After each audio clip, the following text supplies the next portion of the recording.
I had a kid the other day, came over to the house. Oh my God. He came in, just the way he handled me. Yeah, I don't like this kid at all. And I just sat there. You know what I did? I just looked at him like this. And he kept doing all the dumb, silly stuff right in front of me.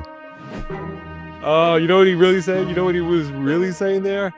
Look, you ain't got to go home, but you got to get the heck up out of here. Okay? That's what he was saying. Hey, what's up, everyone? Welcome back to the Big Game Podcast. My name is Gabe.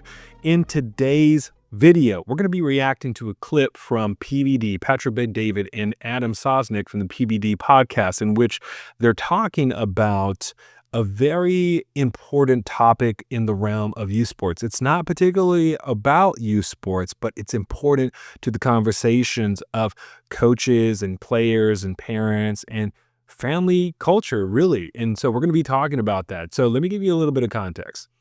What they're discussing in this clip is, should kids have cell phones in school? And they give a poll, they give some data about what people think about it. About 64% of people say no. I tend to agree with that. I think it's a big distraction. Also, social media can wreck a lot of kids, especially at the early age. Trust me, I've coached high school. I've seen what it does to a lot of the kids on my team. It's not always the best. So it needs to be monitored. It needs to be, I don't want to say restricted, but it needs to be well monitored. But that's a different conversation. So, but then the conversation changes into an interaction that PBD had with one of the kids that visited his house with his kids. I guess they're friends or associates or something like that. And the level of respect the kid had or did not have. And so I want to comment on that because there's a couple of ways that this definitely ties into the youth sports scene. And so I think we're going to come away with some valuable takeaways from what PBD says, and we're going to apply that to the sports scene. Let's get into it. Not all of them. Not all of them. Like we have like kids that we're very close to. No. But if you come to I had a kid the other day, came over to the house. Oh my God. He came in, just the way he handled me. And I'm like, yeah, I don't like this kid at all. I said, I'm going to go outside. And I just went outside and I literally sat there. Just to pause it really quick. I like his brutal, honest reaction. I just don't like this kid. There's something about this kid. I'm just not jiving with it. And I think as parents, as coaches, you can see that already. I'm going to let him cook, but I appreciate his honest reaction. Let's see what he has to say.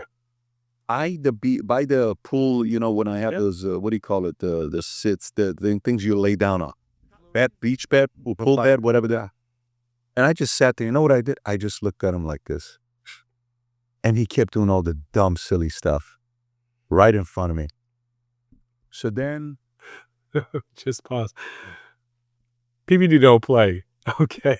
I know he enjoys comedy, but I think I know what he's talking about. I've seen that. And as a coach, I've been irritated. I'm just like, what is this kid doing? Like, you could see it immediately. Like, they have no at-home training. That's what my mom used to say. Old mothers in the church, they ain't got no at-home training. You got to go through at-home training. And basically, it's like how you raise a child to have respect in other adults, presence. Other people's households, other people's practices, things like that. And I have some specific examples that I want to go over that I think you guys can appreciate as coaches, also as parents too. I think it's important. I got 2 kids. It's important that I list these things out and I make sure that I am instructing and discipling my children to the best of my ability so that they do have respect in the presence of other adults or when they're being coached by someone else. I think it's super important. I already know I don't like this kid. He's good. So I said, okay, you guys good? Eat your food? Anything else? Meaning, you guys still get out of here. Okay. Oh, you know what he really said? You know what he was really saying there? Look, you ain't got to go home, but you got to get the heck up out of here. Okay? That's what he was saying. He was done with that kid. My goodness. That kid must have really frustrated him. Really. So they left. Then I took my kids and one of the other kids that was with me, and I said, so what did you guys think about that kid? One of the kids says, oh, he was cool. I said, really? The other two are like, no, that kid was weird, not a good kid. He did this, he did that, he did this. I said, yeah, that guy's not welcome in our house ever. It's not even welcome in the house ever again. Wow. Cut off. No. First meeting. I don't like that behavior. What type of behavior was he If doing? you lack the most basic, look, I came from a broken family, but I gave you respect. If you were my kids' parents, my friends' parents, I gave you respect. If that basic principle of respect wasn't taught to you by your parents, I'm not having it. Yeah. I mean, look, I've coached hundreds, over 1,000 kids. I've interacted with them. I used to not run, but, just used to work summer camps, used to work after school clubs, used to work all these things. And so we got kids, that run the gamut, like just different households, different family structures, different ways of being raised. But the one super important principle that we try to convey to every single one of those kiddos was respect. And the reason why we wanted kids to have a certain level of respect for, number one, their peers, their educators, their coaches, their staff members, and also for themselves, is because that is how we create harmony. That's order. If we become disrespectful and are always running our mouth and doing disrespectful things that are against the rules or the principles or whatever, we're going to get a lot of chaos. And so we're trying to avoid chaos. That's why it's so important. Also, if you're an unruly child, no one can teach you anything. We can't help you. We got to boot you out. And I'll give you a couple of examples of when that happened, when I had to kick kids out of my program, parents out of the program. Let's finish up. I'm not having it. The number one thing when a kid goes to another person's house is the utmost respect. Would you like me to take my shoes off? Can I help put this plate back? Can I do this? Can I do that? You don't just go walk upstairs running around like you own the place, especially the first time. Zero. So parents have to be a little bit involved. And by the way, I had something going on when I did that. But whatever I had going on, I had to go sit down and make sure my kids are, hearing from me on how processing issues. Anyway. All right. So let's react to what PBD had to say. Okay. So in his context, kid comes over the house and apparently is just kind of acting unruly, kind of just doing whatever they want to do. Maybe running up and down his stairs, maybe didn't take his shoes off, right? The way he's interacting, he's not, necessarily using the proper decorum. Yes, sir. No, sir. It doesn't always have to be that. And I'm going to relay this. I'm going to tie it back into the sports context, but he's just sitting out there. And I think he played it well. He just sits out there. I mean, he could have told him something. He could hey man, settle down. You're in my house, relax. But he kind of just watched him, observed, and then, kindly, fed him and then sent him on his way. So I get that. And his whole point is when you come to another man's household, when you come to another man's program, see how I'm tying this in? There should be this level of respect. There should be this level of at-home training that you receive from your parents on talking, when someone else is talking, just general things that we would say are, good societal norms, right? To keep everyone balanced, to keep everyone in a harmonious relationship for the most part, right? So when it comes to kids, I'm going to tie this back into the sports, scene now. Let me paint you this picture. I've coached soccer, I've coached basketball, I've coached football, I've coached lacrosse, I've coached, all the mainline sports, baseball. There is a difference between the kids that come into your program and are attentive, are listening, and they're trying to understand the concepts that you're trying to communicate to them, that you're trying to articulate. And the kids that come in and are just kind of all over the place, they're just looking. Now, I'm not talking about your 3 to 5-year-olds, okay? And even in them, we can have some restraint on our emotions and then also our talking.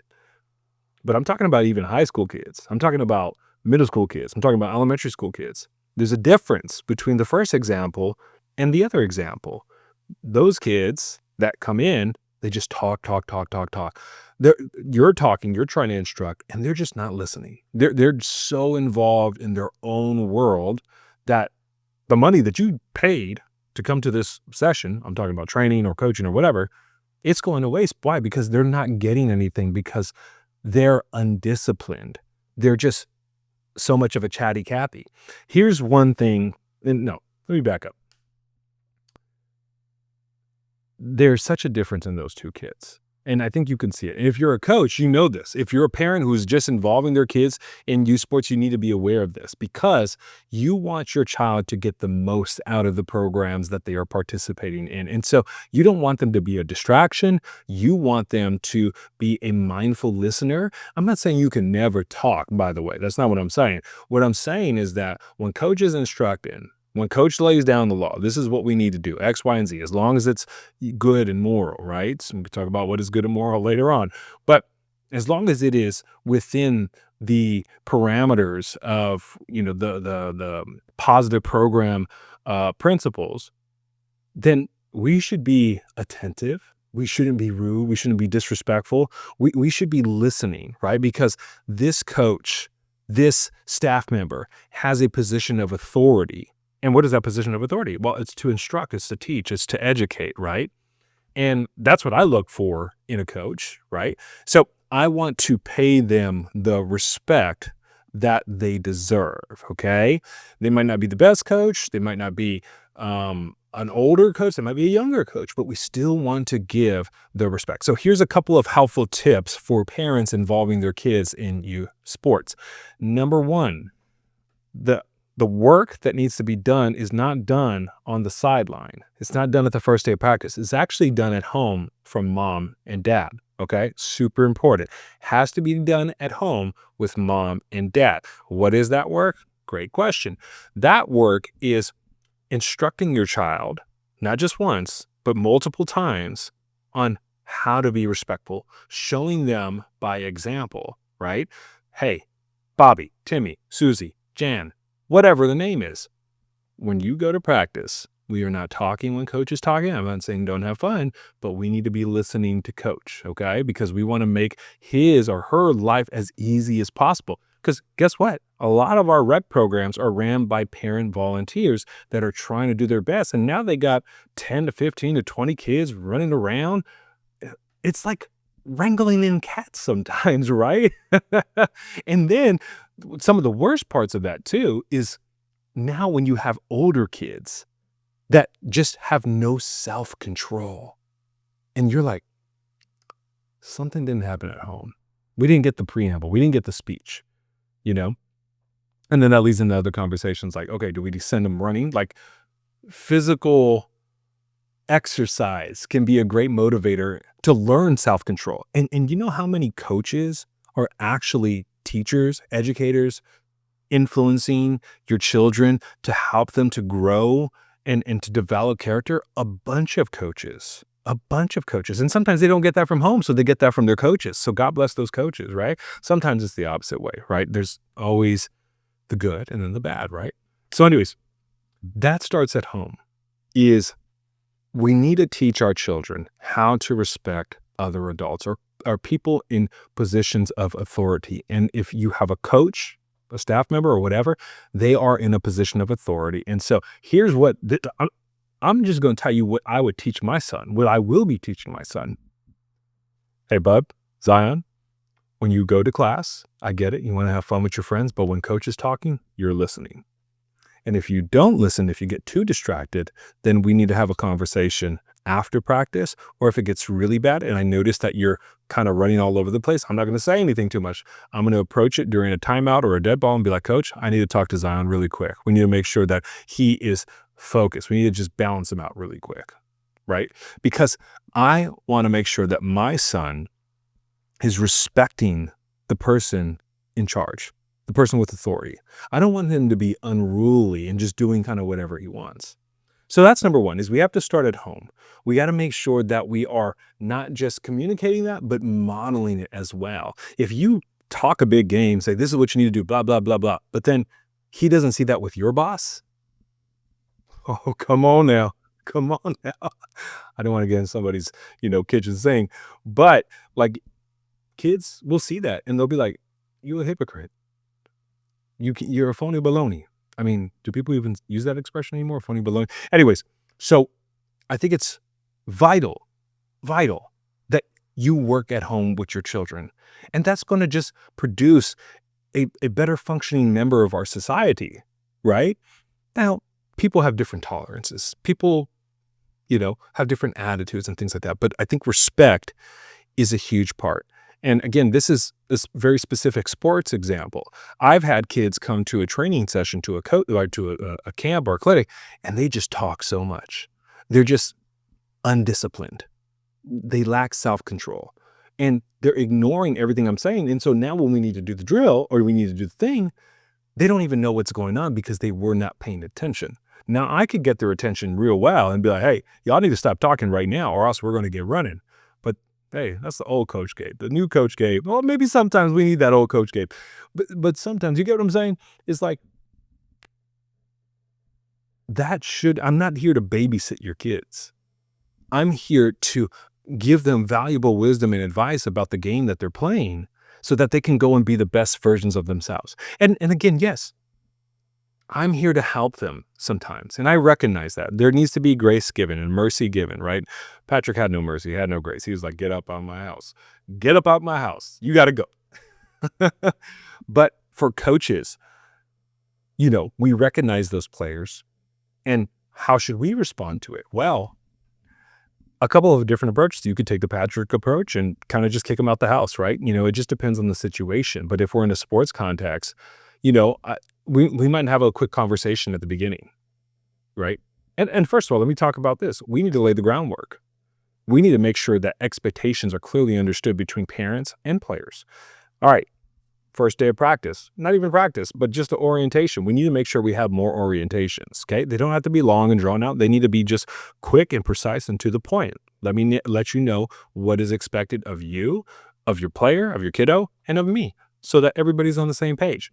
Hey, when I'm talking, your kid is supposed to be listening, okay? If I have to continue to remind him, I need to come talk to you. And that's where I think a lot of coaches might go wrong, especially a lot of younger, inexperienced coaches. They try and just, okay, well, I taught to him, I don't need to bring it to mom or dad or anything like that. And so they might just allow that behavior to keep slipping. And now you've created a culture of, hey, I said, don't do that one more time. You do that one more time. And then you don't do anything about it. Okay, then we got a bad culture. Now the kid is like, well, he don't really mean that. You know what I mean? So we need to nip it in the butt early if it happens, okay? If you're a believer, a Christian, you know that we are all sinful people. We have sinful natures, and a lot of children, they need help in restraining their sinful nature. It just is what it is. And we need to help them in learning self-control, learning discipline. As coaches, again, we need to partner with parents. If they do it at home, but then the kid slips up, again, that's kind of part of the process. But coaches too, we need to make sure that what we say sticks, okay? So you can't just say it and not enforce it. You can't just say it and go away from it. You got to be about that life. And so here's a very kind way to do it. Number one, kid slips up, kid is popping off, and maybe we've talked to that kiddo and we've said, "Hey, kiddo, let's pipe down, okay? Let's make sure that we're focused and we're paying attention," right? And again, within their age, there has to be a certain amount of grace given for a kindergartner, right? For a 3-year-old. They just want to run and play all day. They might just be like a ball of energy, right? So you have to be mindful of that. You have to be a little bit more patient, but also respect is respect. You best believe that my 2-year-old has some general principles about respect, right? We don't just run up and hit other kids. We don't just run up and bite other kids. We don't do that. You see an adult, you say thank you, you say yes, sir, you say no, ma'am. That's what we do. We provide respect. We recognize our elders and we give them the respect that they deserve, okay? So coaches, young coaches, we need to do a better job of holding fast to what we say, okay? Now, again, a kind way to do it is we've talked to the kiddo, "Hey, Timmy, don't do that, please. Let's make sure we're following the rules and principles." We can say it in a very nice, kind way. Kid keeps violating it. Okay, let's talk to mom after class. Okay, "Mom, hey, just want to bring this up. I want you to partner with me. I'm having a little bit of a struggle with Timmy. And sometimes it's a very uncomfortable situation because sometimes parents are like, oh, that's my baby. That's my angel. He could do no wrong. He did all the wrong. He was the cause of the wrong. Okay. He invented the word wrong. Like, seriously, there are some kids and parents that, God bless them. I don't want to say they're delusional, but they've elevated the kid to such a high position. They put them on a pedestal to where they could do no wrong. They could never do wrong. And if that's you, hey, I'm sorry. It hurts sometimes, right? But you need to have those uncomfortable conversations. But again, if you follow the framework and you set up the proper culture at the beginning, those conversations become a little bit easier. Now, there's some that are a little bit more fanatical and we're like, no, it was really that person. It was this person. And why are you getting up on them like that? There's ways to communicate these things. And, if you run a tight ship and you run a good program, you've already communicated that. And hopefully the parents trust in you and believe in you. And sometimes it just doesn't work. It's just like a job. Sometimes, your values don't line up with my values and maybe this is not the program for you. We'll talk about that in another video because I think that's important. So, parents got to do the work at home. Coaches got to follow through, right, with what they've communicated. And now let's talk about the players, okay? If you are at an age of understanding, okay, I think you want to make sure that you're giving your coach the respect that they deserve. Whether they're the best coach or not so good, right? You still want to honor and respect your coach, okay? You want to make sure that you are paying it forward, right?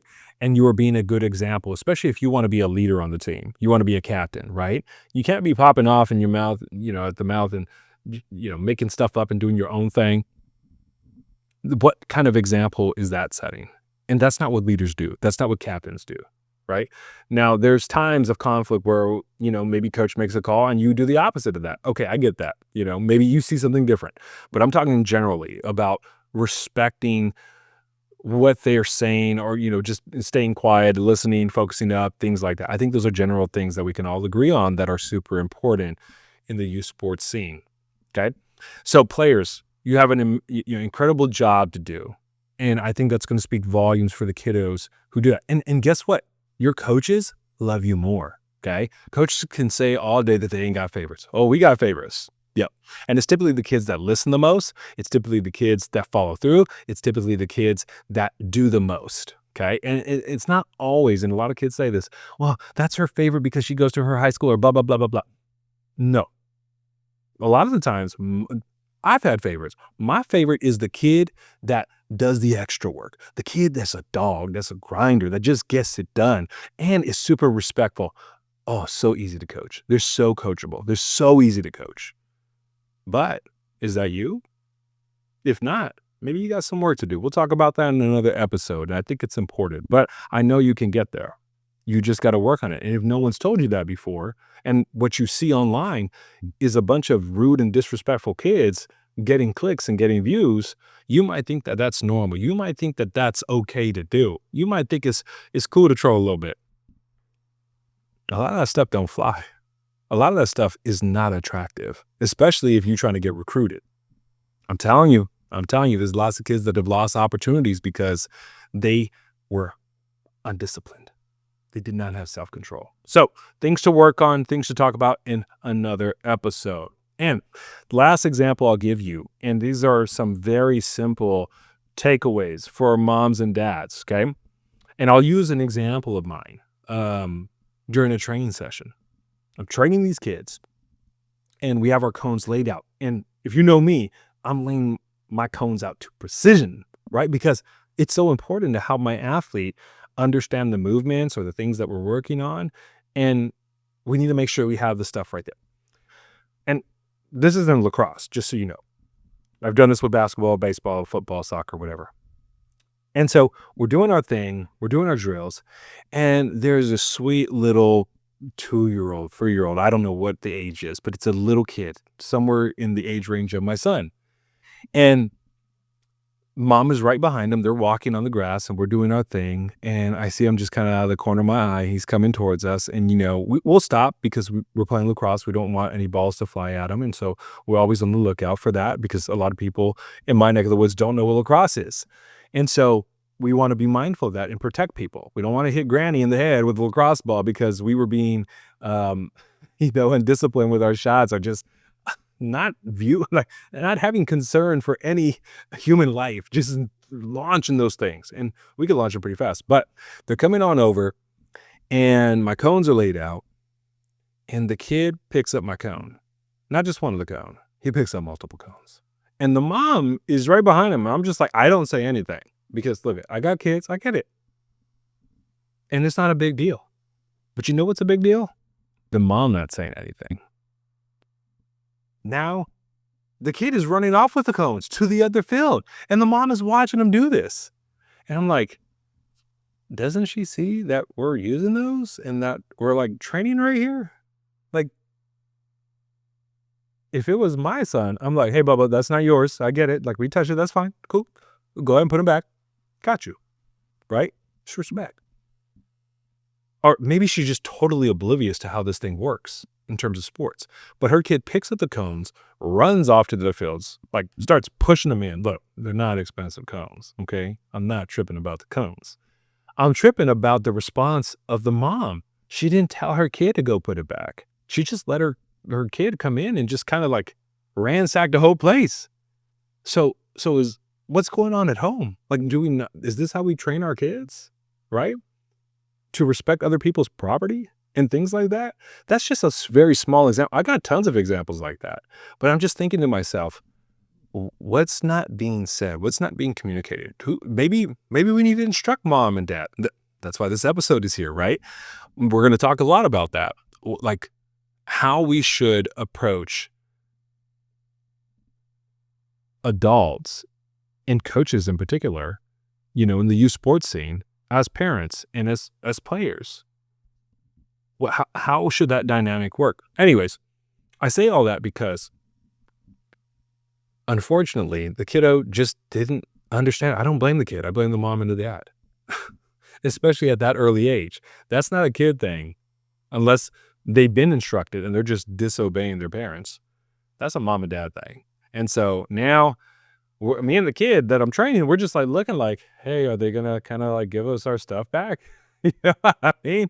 It's like they weren't stealing it, but it was just like they just ran off to another field and the mom was just looking at it. So I think, we could progress. We can get better at that type of stuff. And so if you've never been privy to, those types of situations and how we should respond, look, my response, my view was, hey man, that's my stuff. And I'm trying to train this kid right now. They're paying me a lot of money. And so I want to give them the best I can. And so you're kind of messing up the drill.